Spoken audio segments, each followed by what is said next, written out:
आज मैंने अमरूद को कुछ अनोखे तरीके से काटा। अनिल ने शो ऑफ के चक्कर में लिया, लेकिन उसे चंद ही सेकंडों में गायब भी कर दिया। हमारे यहाँ ऐसा ही होता है। अमरूद ना सही, लेकिन चाय तो पी सकती हूँ। फिर मैंने भी अच्छी सी एक अदरक वाली चाय बनाई। हम दोनों ने बैठ के चाय पी।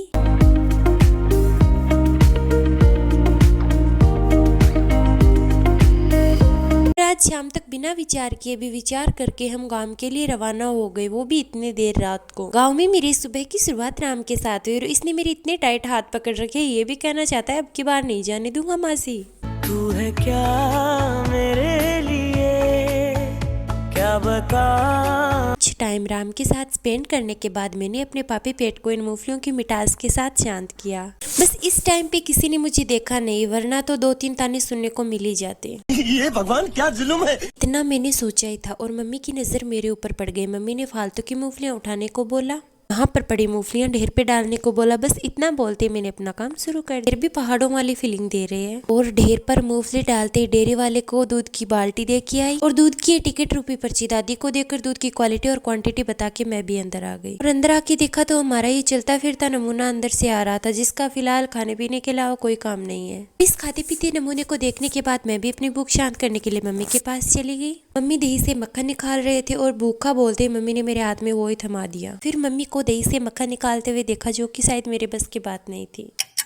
बाहर आके देखा तो चाचा जी भी दादी से बातें करते हुए मूंगफलियां खा के अपने पेट को बहला रहे थे। मतलब कि सर्दियों में सबको बहुत ज्यादा भूख लगती है। बात तो सही है।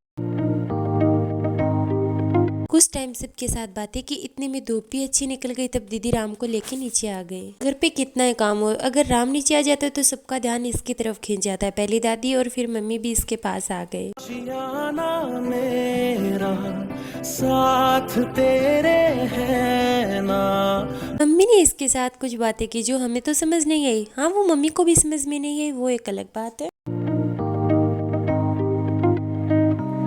मम्मी के साथ तो इसने खूब मस्ती की, लेकिन मेरे पास आते ही सो गया। भले ही सो जाओ, मैं तो तेरे साथ नींदों में भी मस्ती की। देखा तो मम्मी दीदी के लिए सुपारी के लड्डू बना रहे थे, लेकिन जब तक मैं वहाँ बैठी तब तक भैया खाना लेके आ गए थे।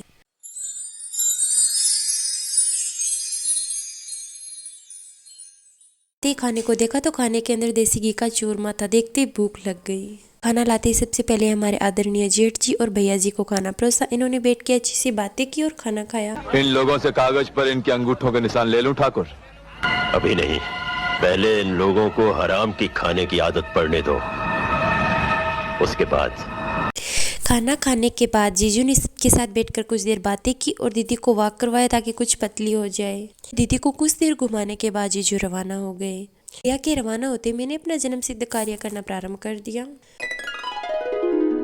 काम करने के बाद पे मुझे मजदूरी के नाम पे एक कटोरी चाय मिली। बस मेरे लिए इतना काफी है। और इतनी चाय पी के हमने एक मंडली बना के कुछ देर बातें की। बातों के साथ साथ दीदी ने अपना स्किन केयर किया, तेल की मसाज की।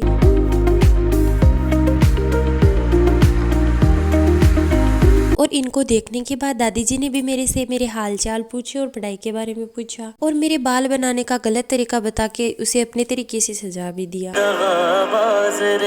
दादी से बालों की स्टाइल चेंज करवा के मैं फेस का कलर चेंज करने के लिए बैठ गई। तुम लोग कैसा लगा कमेंट बॉक्स में जरूर बताना। ओके, बाय बाय, मिलते हैं अगले व्लॉग में।